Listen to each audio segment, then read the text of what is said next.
Hi అండి అందరికీ. చూస్తుంటేనే తినాలనిపిస్తుంది కదా! ఇదైతే మిర్చి బజ్జీ కాదు, క్యాప్సికమ్ బజ్జీ. క్యాప్సికమ్‌తో కూడా బజ్జీ చేస్తారని డౌట్ రావచ్చు. చాలా బావుంటుంది. తప్పకుండా ట్రై చేయండి. సేమ్ మిర్చి బజ్జీ ప్రాసెస్సే. ఇలా చిన్న చిన్న పీసులు కట్ చేసుకొని పైన కొంచెం ఉప్పు, కారం చల్లుకొని ఒకసారి ఇలా కలిపేసుకొని కొద్దిగా ఉల్లిపాయలు పెట్టుకొని తింటే టేస్ట్ మాత్రం చాలా బావుంటుంది.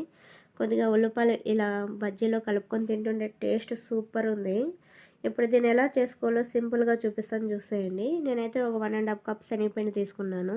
ఇప్పుడు సరిపడా సాల్ట్ వేసుకోవాలి. కారం ఒక స్పూను, తర్వాత కొద్దిగా పసుపు జస్ట్ కలర్ కోసం అంతే. ఇప్పుడు కొద్దిగా వంట సోడా, వామ్ అయితే ఒక స్పూన్ ఇలా కొంచెం చేత్తో ఇలా రఫ్ చేసి వేసుకోండి. శనగపిండితో ఏదైనా చేసేటప్పుడు కొద్దిగా వామ్ వేసుకుంటే డైజెస్ట్ ప్రాబ్లమ్ ఏదైనా ఉంటే కూడా సెట్ అయిపోతుంది. ఇప్పుడు కొద్దిగా వాటర్ పోసుకొని ఇలా కలుపుకోవాలి. బ్యాటర్ ఇలా ఉండాలన్నమాట. ఇప్పుడు మూత పెట్టి ఒక హాఫ్ అన్ అవర్ 1 అవర్ అయినా నానబెట్టాలి శనగపిండిని.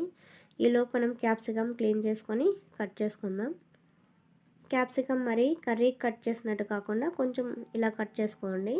ఇలా కట్ చేసుకుంటే ఏమంటే మనం మిర్చి బజ్జీ షేప్ లాగే ఉంటుంది కదా, బజ్జీ వేస్తే కూడా. చూడండి, ఇది మాత్రం ఉంటే సరిపోతుంది.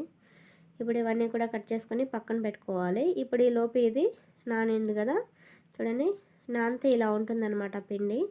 ఎప్పుడైనా సరే బజ్జీ వేసేటప్పుడు ఒక హాఫ్ అన్ అవర్ అయినా నానబెట్టండి. అప్పుడే బజ్జీ బాగా వస్తుంది. చూడండి ఎంత బాగుందో. ఇప్పుడు ఆయిల్ వేడైపోయింది. ఇప్పుడు ఒక్కొక్కటిగా వేసేసుకుందాం.